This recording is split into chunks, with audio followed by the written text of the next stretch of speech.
Assalamualaikum warahmatullahi wabarakatuh.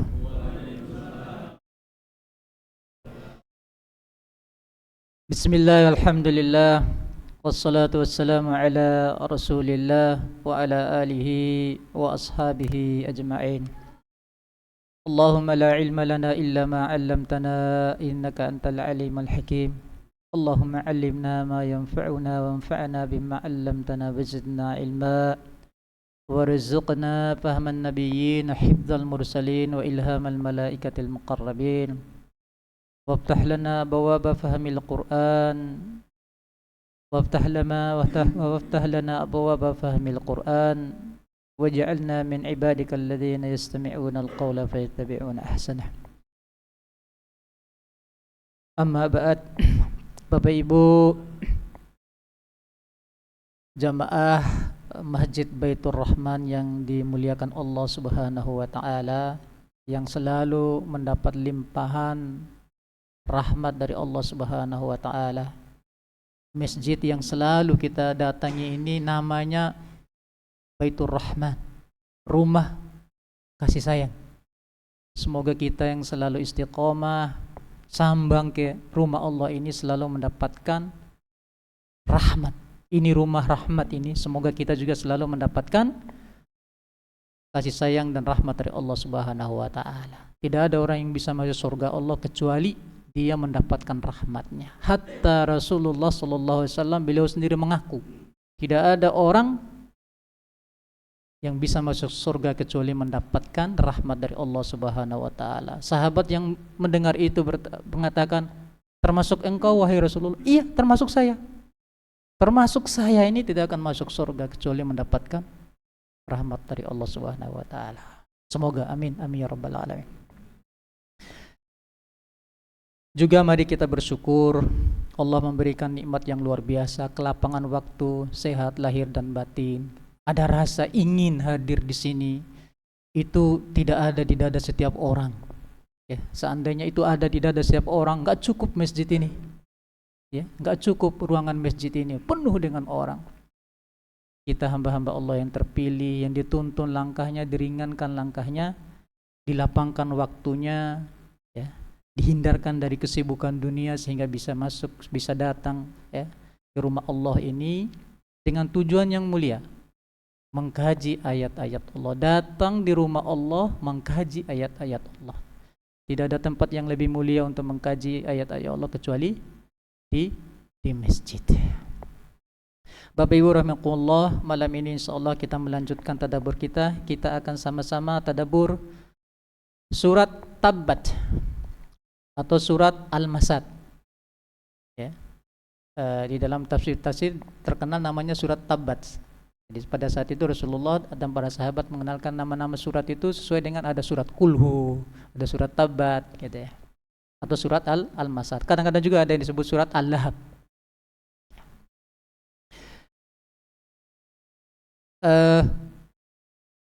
Pertama, kita mulai dengan ayat pertama dari rangkaian ayat-ayat di surat Al-Masad ini. Allah Subhanahu wa taala berfirman, Tabbat yada abi lahabi wa tabb. Binasalah kedua tangan Abu Lahab. Binasalah kedua tangan Abu Lahab. Dan sesungguhnya dia akan binasa. Oke. Ayat ini pertama-tama merupakan respon dari langit, respon Allah Subhanahu wa taala atas hinaan Abu Lahab kepada Rasulullah SAW. Abu Lahab ini salah satu paman Nabi, salah satu saudara ayah Nabi, Abdullah bin Abdul Muttalib. Ayah Nabi itu namanya Abdullah bin Abdul Muttalib, punya saudara, banyak saudaranya itu. Antara lain yang terkenal itu adalah Abu Lahab ini, yang nama lengkapnya itu adalah Abdul Uzza bin Abdul Muttalib. Uzza itu adalah salah satu nama berhala. Ada Latta, ada Uzza. Beliau ini namanya kalau diartikan itu adalah hambanya berhala yang bernama Uzza. Abu Lahab ini. Tapi nama kerennya, nama yang viral, nama medsosnya pada saat itu itu Abu Lahab. Nama aslinya itu Abdul Uzza bin Abdul Muthalib. Sama-sama Abdul Muthalibnya, karena ayahnya sama dengan ayahnya Nabi. Jadi pamannya Nabi ini, Nabi adalah ponakannya. Pamannya yang lain itu adalah Hamzah. Juga pamannya yang lain itu adalah Al-Abbas. Okay. Al-Abbas. Okay.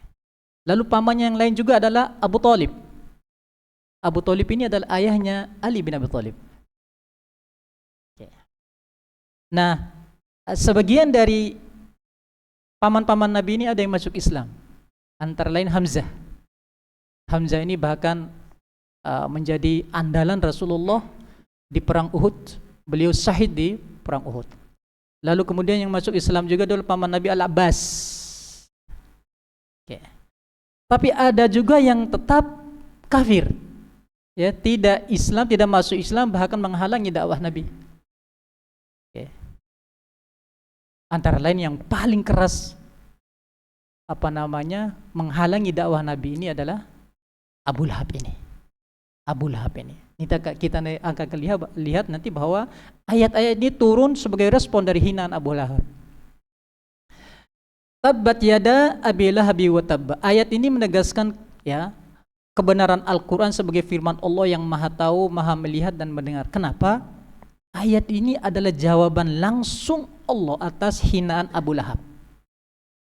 Jadi Rasulullah setelah sekian lama berdakwah secara sembunyi-sembunyi, menyampaikan agama ajaran Islam dan risalah Islam itu secara sembunyi-sembunyi, lalu kemudian turun ayat wa anzir ashiratakal aqrabin.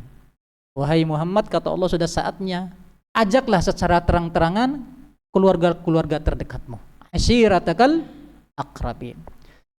Karena mendapat perintah ini, lalu kemudian Rasulullah mengumpulkan orang-orang terdekatnya dari bani-bani terdekatnya ya di bukit Sofa. Lalu kemudian beliau menyampaikan dakwah Islam itu untuk pertama kalinya secara terang-terangan. Abu Lahab hadir pada saat itu dengan penuh kemarahan. Lalu kemudian Abu Lahab mengatakan kepada Rasulullah, tabban laka sa'iral yawm ali hadza jama'tana. Tabban laka, celaka kamu wahai Muhammad, sa'iral yaum, untuk selamanya, celaka hidupmu. Ali hadza jama'tana, apa hanya karena ini kamu mengumpulkan kami? Kami adalah pemuka-pemuka Quraisy yang mulia. Kamu kumpulkan hanya untuk mendengar kata-katamu seperti itu. Ada agama baru, ada Tuhan baru. Ali hadza jama'tana, apa karena ini, hanya untuk ini kami harus datang capek-capek ya memenuhi undanganmu hanya untuk mendengarkan kata-katamu itu. Tabban laka sa'iral yaum, celaka kamu seumur-umurnya. Hinaan Abu Lahab inilah yang langsung dijawab oleh Allah Subhanahu wa taala dengan kata yang sama. Kalau Abu Lahab mengatakan tabban laka sa'iral yaum, celaka kamu, Allah membalasnya tabbat yada Abi Lahabi wa tabba, celaka kedua tangan Abu Lahab, dan dia pasti celaka. Celaka maksudnya apa? Menjadi ahli neraka. Menjadi ahli neraka. Tidak akan pernah selamat Abu Lahab ini. Tabbat yada Abi Lahabi wa tabba. Lalu kenapa disebut yada? Apakah hanya tangannya yang celaka? Karena secara harfiah celakalah kedua tangan Abu Lahab. Berarti hanya tangannya yang celaka. Apa kakinya tidak celaka? Badannya, kepalanya tidak celaka? Inilah salah satu keindahan bahasa Al-Quran. Kadang-kadang disebutkan sebagian dari sesuatu itu untuk menunjukkan keseluruhannya. Disebutkan kedua tangannya untuk menunjukkan bahwa yang celaka itu adalah keseluruhan Abu Lahab itu. Disebutkan tangan karena itulah yang paling menentukan celakanya. Seperti saya membeli seekor kambing, apakah hanya ekornya saja yang kita beli? Kambingnya itu. Ya, ada gaya bahasa seperti itu dan dalam Al-Quran ada. Ya. Ini menunjukkan bahwa tangan itu adalah simbol yang mewakili selamat atau tidaknya manusia. Jadi kita ini selamat atau tidaknya nanti di hadapan Allah Subhanahu wa taala gantung amalan kita. Amalan kita itu adalah tangan kita. Ya, makanya disebutkan di sini tabbat yada Abi Lahabi wa tabba. Seakan-akan Allah membalas ketika Abu Lahab, celaka kamu wahai Muhammad, seumur-umurmu kamu celaka, dibalas justru kamu yang celaka wahai Abu Lahab. Justru kamu. Ini yang balas bukan Rasulullah SAW. Yang balas adalah Allah Subhanahu langsung. Ini juga menyiratkan pesan, ya. Siapa yang menyakiti Rasulullah SAW, balasannya langsung dari langit. Siapa yang menyakiti, menghina Rasulullah SAW, itu balasannya langsung dari langit, dari Allah Subhanahu Wa Taala. Pesan yang juga tersirat di dalam ayat pertama ini, hidayah itu ada di tangan Allah. Kalau Allah tidak menginginkan seorang mendapat hidayah, seumur-umur tidak akan mendapat hidayah. Walaupun mungkin secara kondisi dia terbuka untuk itu. Banyak hal yang sangat-sangat memungkinkan dia untuk memeluk agama Islam. Tapi Allah kalau tidak memperkenankan hidayahnya, tidak akan pernah. Ayat ini turun, ayat yang memvonis Abu Lahab ini turun, itu 10 tahun sebelum Abu Lahab itu sendiri meninggal. Jadi 10 tahun Abu Lahab itu hidup dengan mengetahui bahwa dirinya sudah divonis menjadi ahli neraka. Artinya dia 10 tahun punya kesempatan untuk masuk Islam, untuk mengakui dirinya masuk Islam. Bahkan para ulama mengatakan mungkin ya sekedar bohong-bohongan aja loh, sekedar untuk mengacaukan bahwa ternyata Al-Quran itu bisa salah juga, biar orang bisa bilang begitu. Ternyata Al-Quran itu kadang-kadang gak valid juga. Ya, lihat itu. Di dalam Al-Quran disebutkan celaka Abu Lahab. Ini justru saya beriman ini. Mungkin dia pura-pura, tapi tidak. 10 tahun. 10 tahun. Ini menunjukkan betapa Al-Quran itu benar-benar dari Allah Subhanahu Wa Taala. Allah yang menguasai hati manusia. Allah yang menguasai hidayah manusia. Jadi ada dua di sini nih yang menunjukkan kebenaran Allah. Pertama, apa yang dikatakan oleh Abu Lahab di bumi itu direspon langsung dari langit.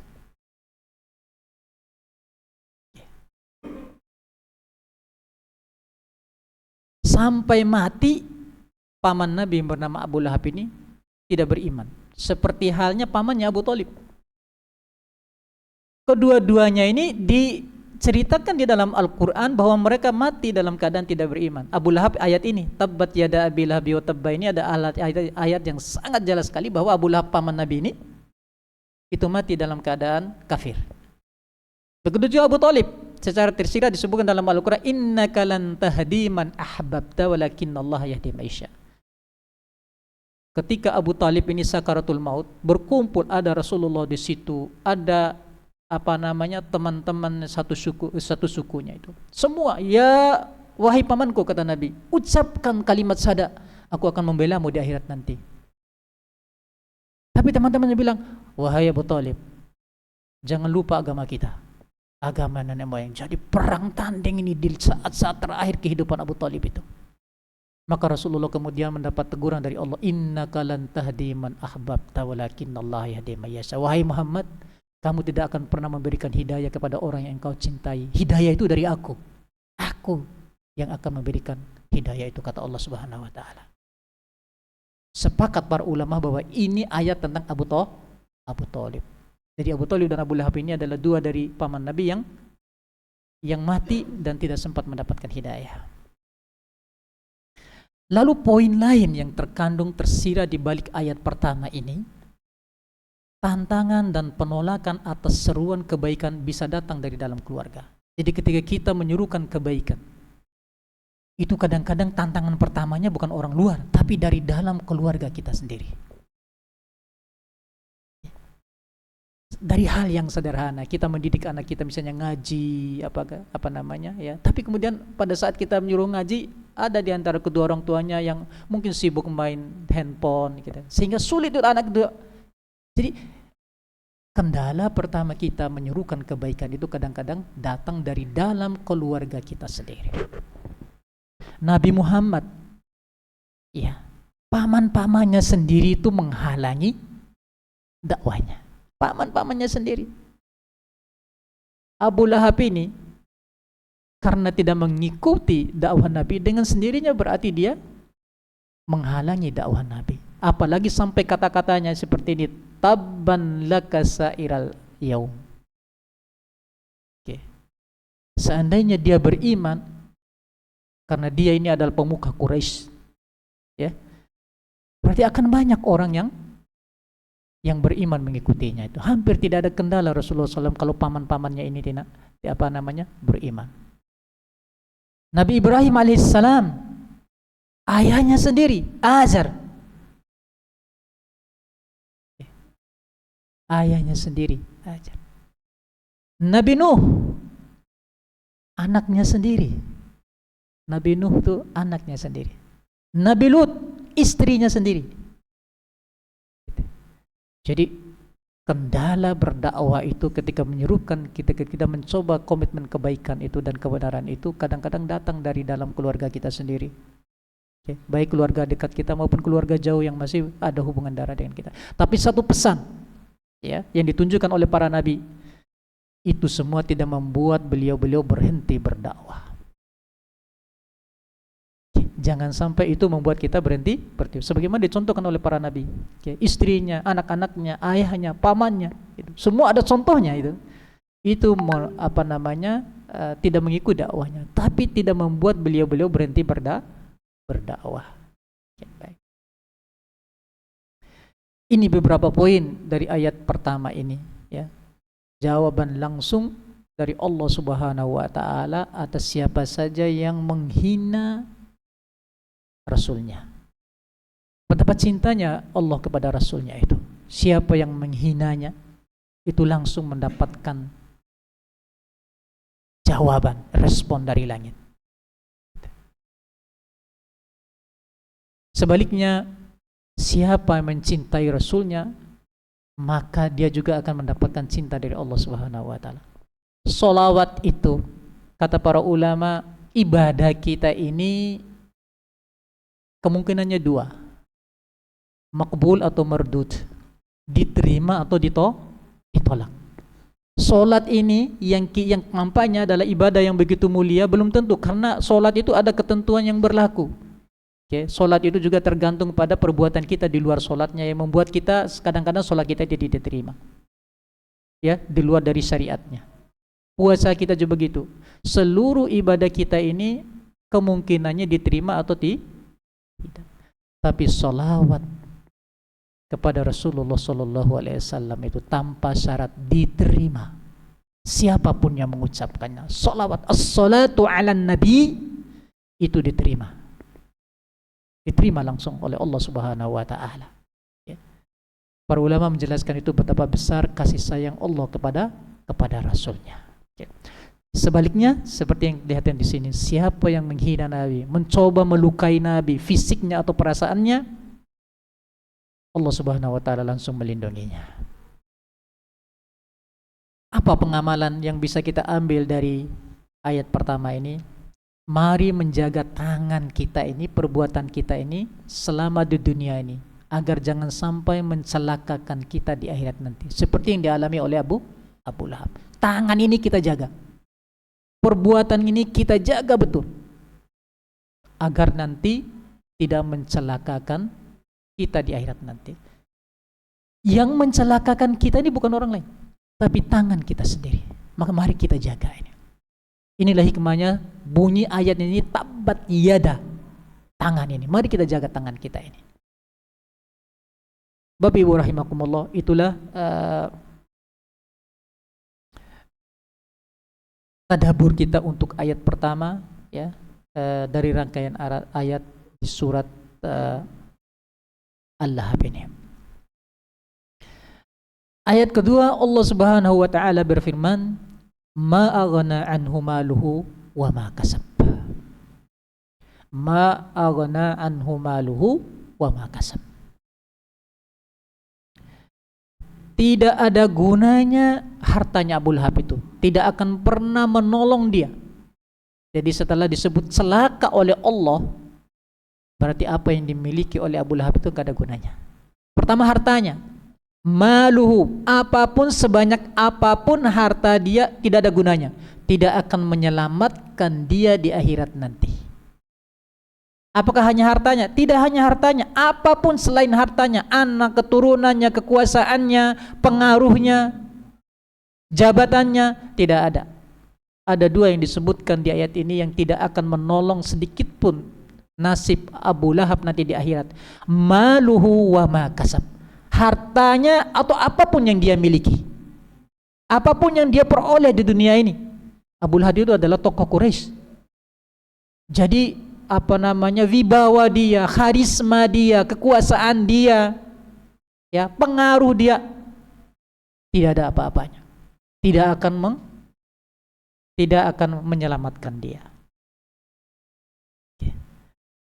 Ini pun juga merupakan jawaban langsung dari Allah Subhanahu wa taala atas kata-kata Abu Lahab. Abu Lahab itu dengan sombongnya mengeluarkan kata-kata, in kana ibnu akhi sadiqan, kalau ponakanku ini benar. Ibnu akhi itu adalah anak saudaraku, berarti ponakan dia ya? Ya. Kalau ponakanku ini, kalau anak saudaraku ini adalah benar, fa idza ji'tu yaumal qiyamati la aftiyanna nafsi bimali wa waladi. Kalau Muhammad ponakan itu benar, berarti saya ini orang celaka di akhirat nanti, saya akan menebus diri saya sendiri dengan harta dan keturunanku. Saya akan sogok nanti di akhirat. Dikiranya akhirat itu seperti di dunia ini, ya, bisa disogok gitu. Berarti kan dia menyebutkan hartanya, berarti kan main pintu belakang gitu kan, gitu. Tolong kurangin sudah masuk list, masuk neraka, dengan hartanya dia melobi, hapus nama saya dari list ini. Ini pikiran orang kafir itu selalu menyamakan akhirat itu seperti di dunia. Itu ciri-ciri orang kafir itu. Seperti yang kita sudah ngaji di surat Al-Humazah itu. Begitu. Dia menganggap di akhirat nanti seperti di dunia ini. Di dunia ini semua bisa dia kondisikan dengan hartanya. Okay. Dengan koneksinya, dengan kekuasaannya, semua bisa. Dia pikir seperti itu di akhirat nanti. Jadi seandainya benar yang disampaikan oleh ponakanku ini bahwa tabbat yada Abi Lahabi wa tabba, bahwa Abu Lahab itu akan celaka, gampang. Dengan hartaku saya akan mengkondisikannya. Luar biasa, melampaui alam akhirat itu kesombongannya itu. Tapi ya, disinilah jelas kekeliruan cara berpikir orang kafir. Jadi orang kafir itu tidak hanya amalannya yang keliru, pola pikirnya itu sudah keliru. Yang kita ngaji pada saat surat Lumazah itu adalah salah satu dosa orang kafir itu, dosa manusia yang dicap oleh Allah sebagai Humazah dan Lumazah itu adalah yahsabu annama lahu akhlada. Dia menyangka hartanya itu akan mengekalkan dia dan mengabadikan dia. Jadi prasangka buruk aja itu sudah merupakan dosa mereka. Kekeliruan orang kafir itu, dosa mereka itu tidak hanya pada perbuatannya, tapi pola pikirnya. Maka salah satu revolusi yang dibawa oleh agama Islam itu adalah meluruskan pola pikir. Wala tahsabanna alladhina qutilu fi sabilillahi amwat bal ahya. Jangan kalian kira orang yang terbunuh, mati dan meninggal di medan perang itu adalah amwat, orang-orang mati. Mereka itu tetap hidup. Inda rabbihim yurzaqun. Mereka mendapatkan rezeki tertinggi dari Allah dan tidak pernah mati di hadapan Allah Subhanahu wa taala. Orang-orang syahid itu. Jadi di situ jangan kalian kira. Jadi kalau dalam Al-Qur'an itu ada kata-kata jangan kalian kira, wala tahsabanna. Itu artinya Al-Quran sedang meluruskan perspektif kita. Al-Quran sedang meluruskan pola pikir kita.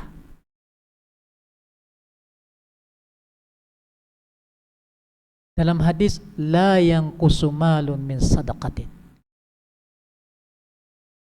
Tidak akan berkurang harta kita karena mengeluarkan sedekah. Nah coba, ini kan secara logika luar biasa nih. Tapi beginilah cara Islam meluruskan pola pikir kita. Di saat kita berpikir uang 100.000 dikeluarkan 10.000, realnya kan tinggal 90.000. Bahkan dalam sebuah riwayat Rasulullah SAW menyembelih seekor kambing.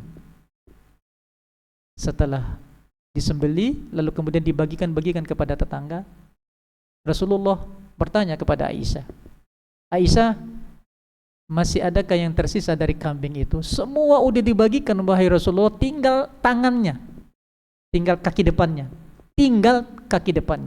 Oke.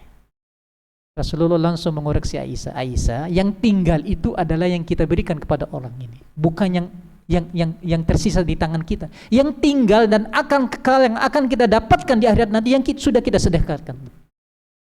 Coba bagaimana Rasulullah mengajarkan dan mengarahkan pola pikir keluarganya. Jadi kalau kita punya uang 100.000, kita infakkan 10.000, tinggal 90.000, enggak, yang tinggal itu yang 10.000 tadi, yang 90.000 enggak tinggal. Karena ini enggak kekal. Yang sudah aman, yang sudah kita amankan dan tidak akan pernah hilang dan pasti kita akan mendapatkannya nanti di akhirat nanti, yang 10.000 tadi. Berarti yang tinggal itu. So, bagaimana logika agama ini meluruskan pola pikir kita.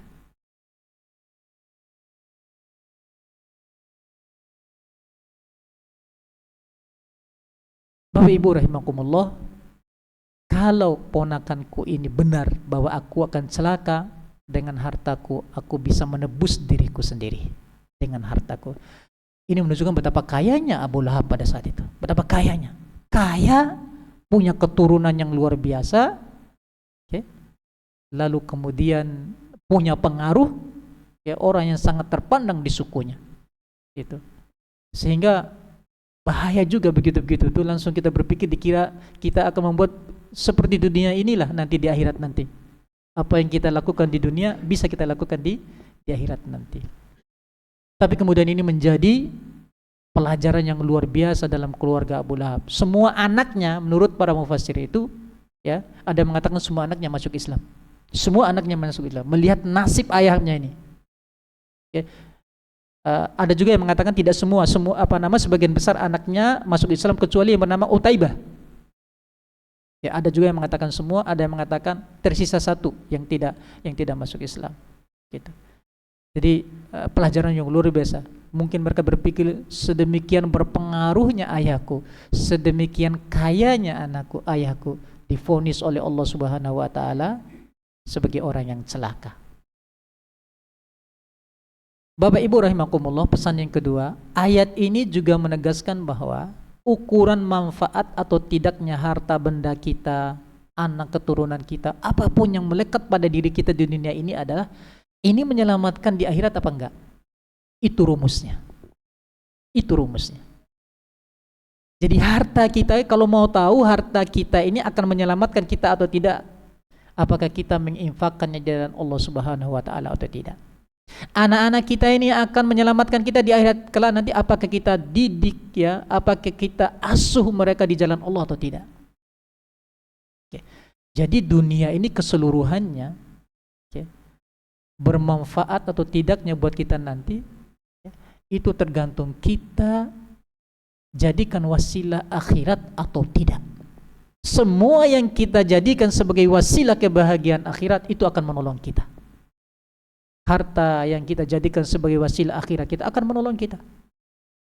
Anak-anak yang kita jadikan wasilah untuk akhirat kita. Bagaimana menjadikan anak-anak menjadi wasilah akhirat kita? Kita pertama, kita kasih nama yang baik. Yang kedua, kita kasih pendidikan yang baik. Kita ajari akhlak yang baik. Anak itu investasi yang luar biasa. Anak itu investasi yang luar biasa. Begitu dia bicara, kita ajari dia Bismillahirrahmanirrahim. Ilmu pertama anak ini dari kita adalah ajaran bismillahirrahmanirrahim, seumur hidupnya dia bismillah, kita mendapatkan pahala jariahnya. Itulah investasi anak itu. Jadi jangan sampai anaknya untuk doa-doa sederhana, akhlak-akhlak sederhana, jangan sampai diajari oleh guru ngajinya. Kita orang tua yang mengajarkannya. Sayang itu. Pahalanya diborong semua oleh guru ngajinya. Doa sebelum makan, ajari. Seumur hidupnya dia makan dan berdoa, kita dapat pahalanya. Kalau makan minum duduk nak, jangan berdiri. Selama dia ingat nasihat itu yang disebut dengan waladun salih yad'u lahu, anak soleh yang selalu berdoa untuknya, dan itu yang akan mengalirkan pahala terus menerus walaupun kita sudah meninggal sampai hari kiamat. Jadi anak ini adalah investasi kita. Abu Lahab tidak. La aftiyanna nafsi bimali wa waladi, dengan anak keturunanku yang luar biasa itu dan hartaku yang melimpah itu, aku akan menebus diriku. Nanti di akhirat aku akan kumpulkan anak-anakku, mungkin begitu dalam pikirannya. Lalu kita bawa harta kita, lalu kita tebus ke diri kita. Ini kan berarti anak-anaknya dalam benak Abu Lahab bukan untuk wasilah untuk mendapatkan kebahagiaan akhiratnya, justru untuk menegaskan kekufurannya. Nah ini yang bahayanya. Wama kasab, apapun itu, misalnya kita punya keahlian yang tidak dimiliki oleh orang lain. Dengan keahlian itu kita khidmat, kita menolong orang lain yang membutuhkan. Berarti ini termasuk wama kasab. Kalau kita niatkan untuk Allah Subhanahu wa ta'ala, itu akan menyelamatkan kita nanti di akhirat. Lalu apa pengamalan kita terhadap ayat ini? Surat ini menyiratkan perintah agar kita menjadikan harta dan apapun yang kita miliki di dunia ini sebagai wasilah. Jadi pola pikir yang benar terhadap apapun yang kita miliki, Allah menitipkan ini untuk menjadi jalan menujunya. Jadi seakan-akan Allah itu menjulurkan anak tangga kepada kita. Naik kamu lewat anak tangga ini menujuku. Tangga ini berupa uang, berupa harta, berupa kekayaan, berupa anak keturunan, kekuasaan, keahlian, ilmu dan sebagainya. Itu sesungguhnya anak tangga yang disodorkan oleh Allah Subhanahu wa ta'ala, yang kita pakai untuk naik menujunya, untuk mendekatkan diri kepadanya. Begitu kita memandang dunia ini. Begitu sesuatu melekat kepada kita, dititipkan kepada kita oleh Allah Subhanahu wa ta'ala, mari pahami itu Allah sedang menyodorkan wasilah kepada kita untuk menujunya. Harta ketika dapat, langsung kita pikirkan bagaimana caranya harta ini agar mendekatkan saya kepadanya. Dititipkan Allah ilmu kepada kita, bagaimana caranya ilmu ini agar mendekatkan kita kepada Allah Subhanahu wa ta'ala. Kekuasaan, bagaimana caranya kekuasaan ini agar mendekatkan kita kepada Allah Subhanahu wa ta'ala, dan seterusnya. Apapun yang melekat kepada diri kita. Bapak Ibu rahimakumullah, ayat ketiga, sayasla naran dzata lahab. Sayasla naran dzata lahab. Abu Lahab itu akan masuk ke dalam api neraka dzata lahab, yang terus bergejolak, yang lidah apinya tidak pernah padam. Itu nasib Abu Lahab itu. Sayasla naran dzata lahab. Jadi setelah disebutkan tabat, celaka, Allah kemudian menjelaskan apa celaka itu. Sayasla naran dzata lahab. Jadi nasib akhir Abu Lahab itu adalah masuk ke dalam neraka. Tidak berguna apapun yang dia miliki, tidak akan pernah menyelamatkan dia apa yang dia miliki. Nah, beberapa siratan makna yang bisa kita ambil dari ayat ketiga ini. Pertama, vonis neraka itu adalah siksaan dunia bagi Abu Lahab yang kafir itu sebelum siksaan di akhirat nanti. Jadi Abu Lahab ini mendapatkan siksaan Selain di akhirat nanti kelak yang sudah dijaminkan oleh Allah, di dunia pun dia sudah mendapatkan siksa.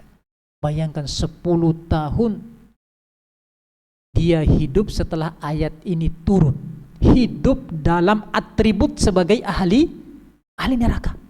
Bayangkan. Bayangkan itu, apa gunanya saya ini selama itu siksaan itu. Dunia ini tidak ada lagi yang bisa dia lakukan. Itulah yang disebut dengan celaka. Apapun yang dia lakukan hasil akhirnya sudah. Jadi seperti seorang guru bilang kepada muridnya yang nakal itu, kamu gak akan pernah lulus. Bayangkan, dia jalani hari-hari sekolahnya, ini buat apa saya sekolah ini, pasti hasil akhirnya gak lulus. Begitu kira-kira yang dirasakan oleh Abu Lahab itu. Dan itu 10 tahun. Luar biasa. Kalau para sahabat Nabi ada yang disebut dengan al-mubasysyirina bil jannah, orang-orang yang selama masih hidup sudah dikabarkan menjadi ahli surga. Ada 10 orang. Di antaranya adalah al-khulafaur rasyidun. Khalifah Abu Bakar, Umar, Utsman dan Ali bin Abi Thalib itu adalah orang yang sudah dijaminkan akan menjadi masuk surga selama masih hidup. Itu luar biasanya, betapa nikmatnya.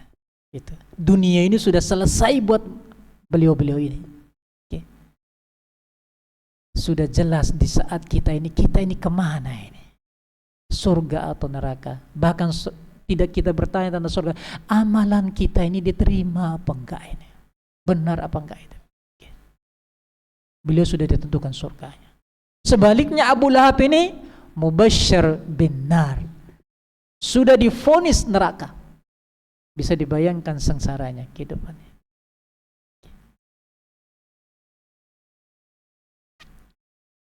Yang kedua, makna yang tersirat di balik ayat yang ketiga ini, nasab dan hubungan keluarga tidak ada artinya jika tidak ada hubungan iman. Oke. Jadi hubungan keluarga, hubungan darah, hubungan kekerabatan, nasab itu tidak akan mempengaruhi kita. Bukan berarti misalnya pendahulu kita orang soleh, kita akan terselamatkan. Tidak. Okay. Hubungan keimananlah yang akan menyelamatkan kita. Okay. Ketika Nabi Nuh sudah naik ke atas kapal, anaknya gak mau naik. Ya bunayyarkam ma'ana. Nak, ayo nak naik sama ayah. Naik gabung. Naik ke kapal ini bersama orang-orang beriman. Irkam ma'ana. Ayo nak. Bayangkan perasaan seorang ayah. Ya.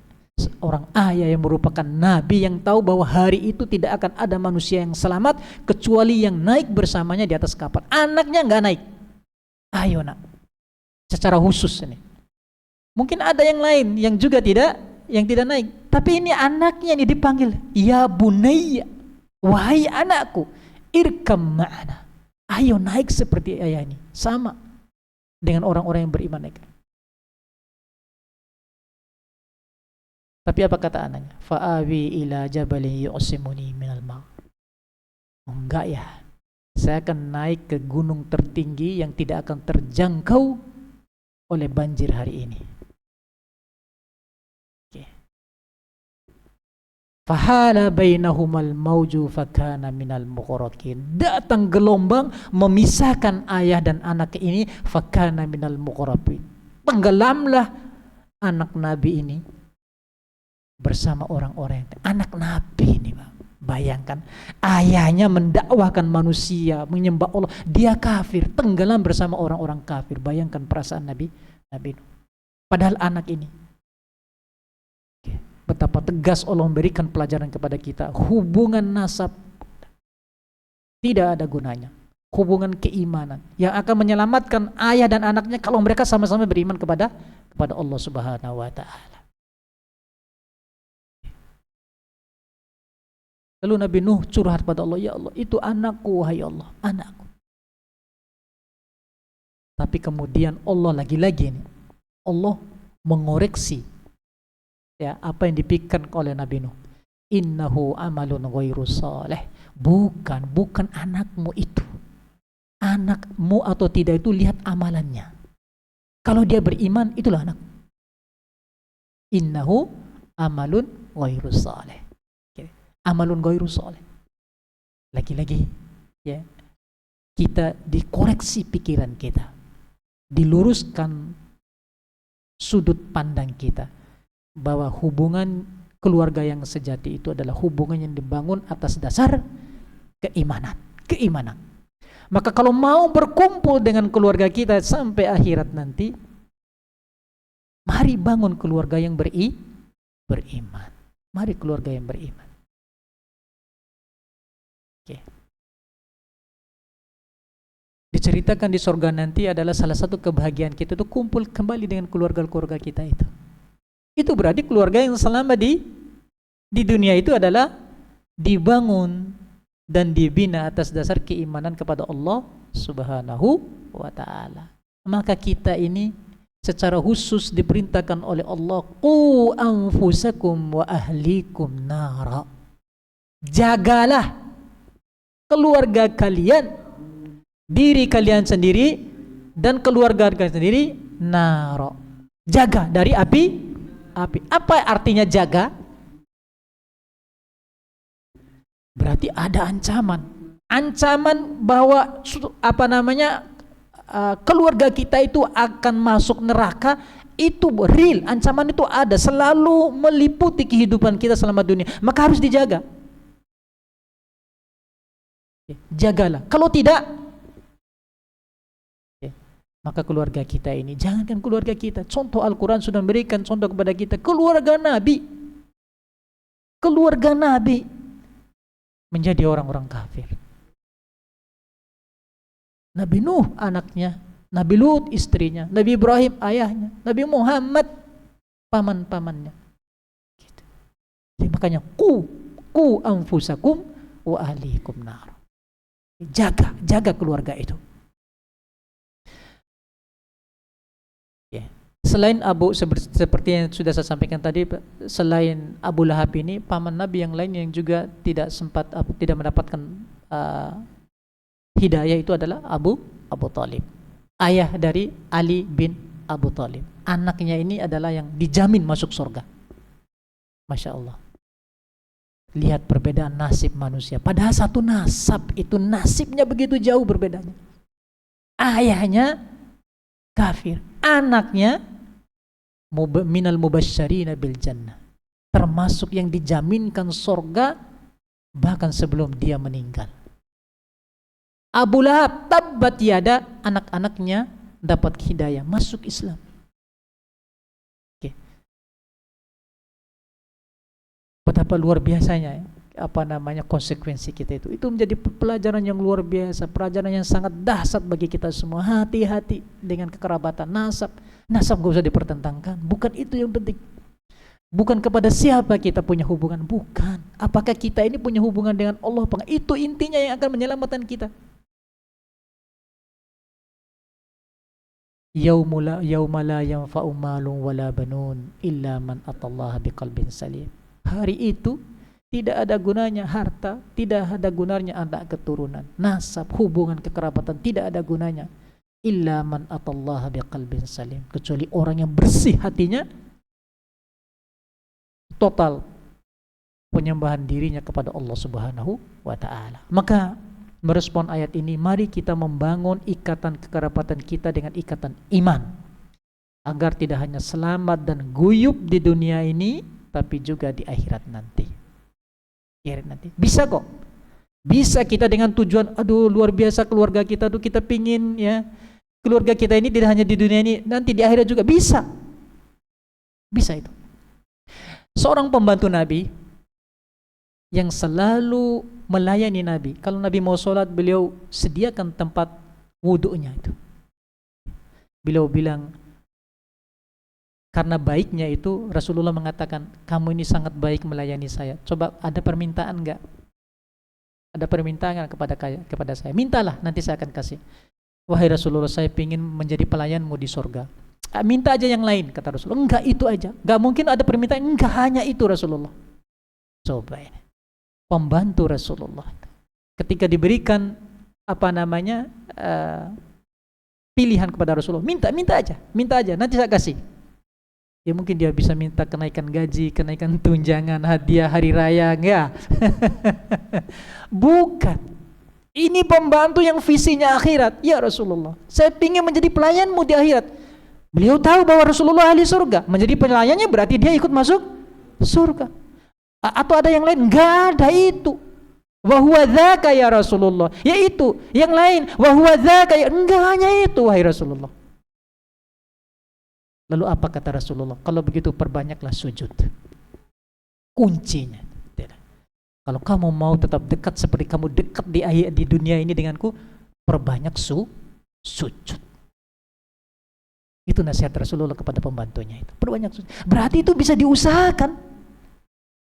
Bisa diusahakan. Kita bilang kepada istri kita, semoga kita berkumpul di surga. Mari kita sama-sama membantu, sama-sama saling menguatkan untuk beribadah kepada Allah Subhanahu wa taala. Istri kita bilang kepada kita, iya mari, semoga kita tidak hanya bersama di dunia ini, tapi juga bersama dia. Bisa diusahakan. Sudah contohnya. Okay? Bahkan Rasulullah itu bukan hubungan darah, majikan dengan pelayannya. Itu bisa. Rasulullah memberikan resepnya itu sama, sujud, perbanyak sujud. Bersama perbanyak sujud. Ku anfusakum wa ahlikum nara. Mari kita lihat. Ini yang dilakukan keluargaku ini membawa ke neraka apa ke surga? Begitu. Begitu kata-kata kita. Ini harta yang saya bawakan untuk keluargaku ini halal apa haram? Jadi selalu ditakar, selalu dinilai dengan akhirat. Ini udah benar apa enggak ini? Cara saya memperlakukan keluarga saya ini udah benar apa enggak? Tempat saya mengirim anak-anak saya untuk belajar, tempat saya mendidik anak saya udah benar apa enggak ini? Lingkungan tempat anak saya bergaul udah benar enggak ini? Cara istri saya bergaul dengan tetangga-tetangga udah benar apa enggak ini? Kita lihat. Kalau salah kita nasihati. Kalau salah kita nasihati. Semua kita mendapatkan amanah untuk menyelamatkan keluarga kita masing-masing. Bapak Ibu rahimakumullah. Ayat keempat, wamra'atu hammalatal hatab. Begitu juga istrinya. Apa maksudnya wamra'atuhu itu dan juga istri atapnya? Artinya kalau Abu Lahab celaka, istrinya juga celaka. Jadi yang celaka itu tidak hanya suaminya Abu Lahab, tapi juga istrinya. Namanya Ummu Jamil. Nama viralnya saat itu adalah Ummul Jamil. Divonis juga oleh Allah Subhanahu wa taala sepasang keluarga luar biasa ini. Sepasang keluarga suami istri sama-sama divonis celaka oleh Allah Subhanahu wa taala. Hammalatal hatab. Hammalatal hatab ini artinya dia ini pembawa kayu bakar. Kalau kita buka buku tafsir setidaknya ada beberapa pemahaman para ulama tentang apa yang disebut dengan pembawa kayu bakar ini. Pertama, Ummu Jamil ini selalu membawa kayu yang berduri itu. Dia mengintip di mana Rasulullah biasanya lewat. Disitulah dia menyimpan kayu-kayu itu agar ketika Rasulullah lewat tersakiti. Coba. Betapa bencinya kepada Rasulullah. Dia memasang kayu-kayu, duri-duri di tempat yang biasa dilewati oleh Rasulullah agar tersakiti Rasulullah itu. Ada juga para ulama yang mengatakan bahwa dia ini memberikan sesuatu yang bisa menyakiti Rasulullah SAW, baik itu kayu atau duri diberikan kepada suaminya. Gunakan ini untuk melukai Rasulullah SAW. Ada juga yang mengatakan bahwa hammalatul hatab ini kayu bakar ini adalah dia ini punya sifat ngompori. Jadi kalau zaman dulu belum ada kompor, bawa kayu bakar. Kalau zaman sekarang itu bawa kompor masuk ke mana-mana ngompori suaminya. Jangan pernah lalai, jangan pernah putus asa, jangan pernah lemah untuk memusuhi Rasulullah, untuk menyakiti Rasulullah. Terus berjuang suamiku. Luar biasa istri seperti ini. Mendukung perjuangan suaminya. Perjuangan memusuhi Rasulullah SAW.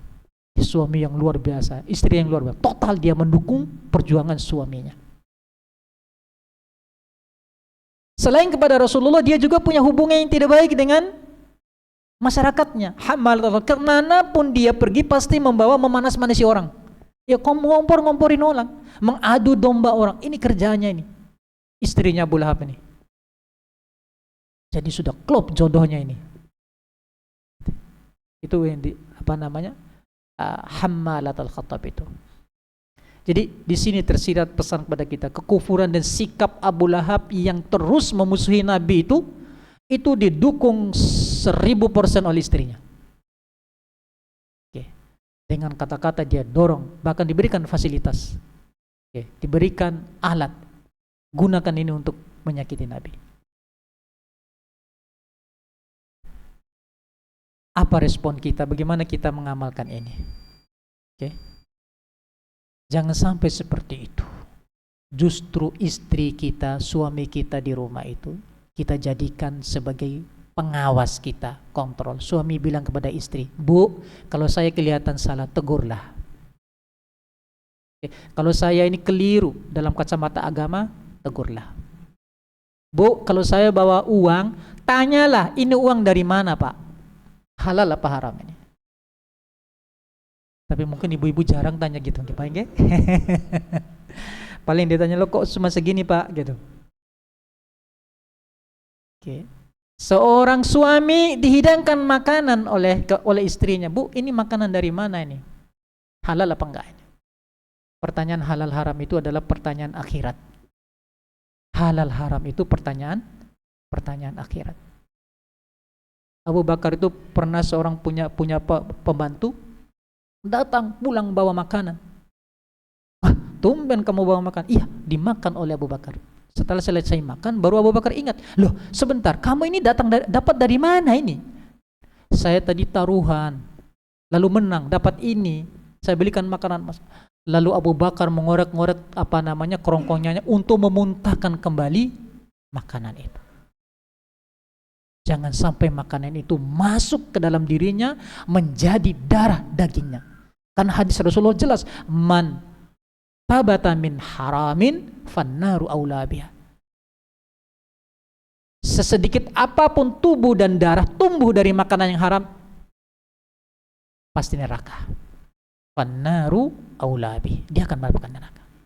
Abu Bakar sampai mengorek kembali itu, memuntahkan kembali. Begitulah kita kepada keluarga, tanyalah kepada istri.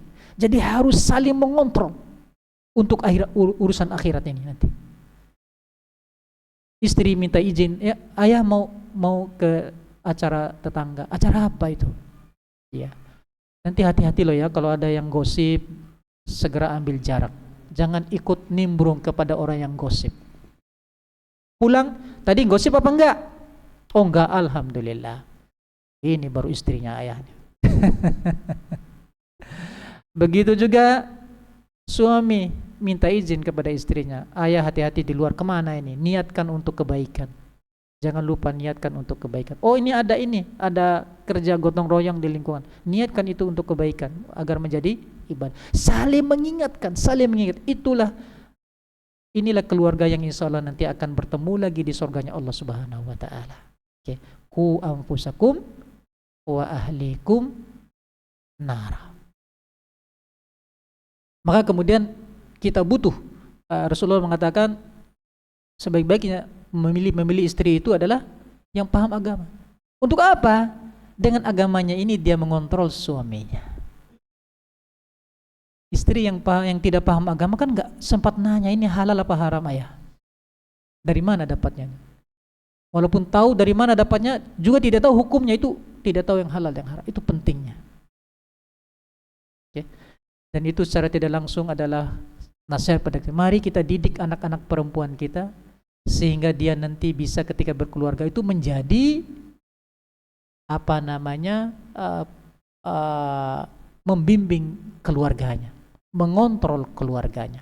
Begitu juga kita bimbing anak laki-laki kita sehingga nanti ketika berkeluarga bisa mengarahkan keluarganya. Bapak Ibu rahimakumullah, ayat terakhir, fi jidha hablum mim masad. Masih Allah menggambarkan istri Abu Lahab ini. Istri Abu Lahab ini Ummu Jamil namanya, juga mendapatkan kehinaan karena kekufuran dan musuhi Nabi. Sama. Oke, sama.